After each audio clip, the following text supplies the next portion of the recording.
జాను వాడు ఆఫీస్కి వెళ్ళాడా? వెళ్ళారత్తయ్య. బాక్స్ తీసుకెళ్ళాడా మరి? లేదత్తయ్య, కూరలో ఉప్పు తక్కువైందని తీసుకెళ్ళలేదు. ఎలాంటి మనిషివే, భర్తకి కనీసం రుచిగా వండి పెట్టడం కూడా చేత కాదు. నిన్ను చేసుకున్న దగ్గర నుంచి నా కొడుక్కి కొంచెం కూడా సుఖం లేదు. అవును, మీ నాన్నకు ఫోన్ చేసి వాడి బండి కోసం డబ్బులు అడగమన్నాను, అడిగావా? లేదత్తయ్య. అడగలేదా? ఎందుకు?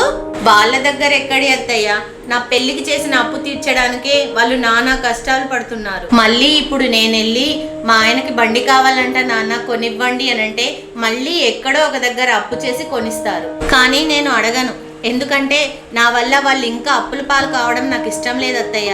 ఇష్టం లేదా అంటే ఇక్కడ నా కొడుకు ఎంత కష్టపడ్డా బాధపడ్డా నీకు అనవసరం. నీ పుట్టింటి వాళ్ళు మాత్రం కొంచెం కూడా బాధపడొద్దు.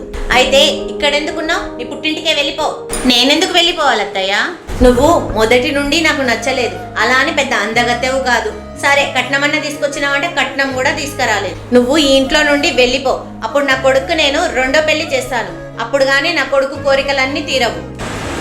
కట్నం మీద ఆశతో నన్ను వెళ్ళిపోమంటున్నారు. నేను ఎక్కడికి వెళ్ళను. ఎందుకు వెళ్ళవే? ముందు నా ఇంటి నుంచి బయటికి నడు. అత్తయ్య, ఏంటత్తయ్య? అమ్మా, ఏంటి ఈ టైంలో వచ్చావు? నన్ను మా అత్తయ్య ఇంట్లో నుంచి గెంటేసిందమ్మా.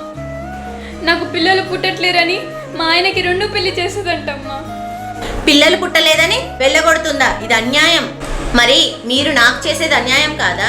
మీరు నాకు చేసేది న్యాయమైనప్పుడు మీ కూతురికి జరిగింది కూడా న్యాయమే. కానీ అత్తయ్య, మీరు కంగారు పడకండి. జాను వాళ్ళ అత్తయ్యతో నేను మాట్లాడతాను. పదా జాను, నా ఆడపడుచుకి అన్యాయం జరుగుతుంటే నేను చూస్తూ ఉండలేను. నేను అడుగుతాను.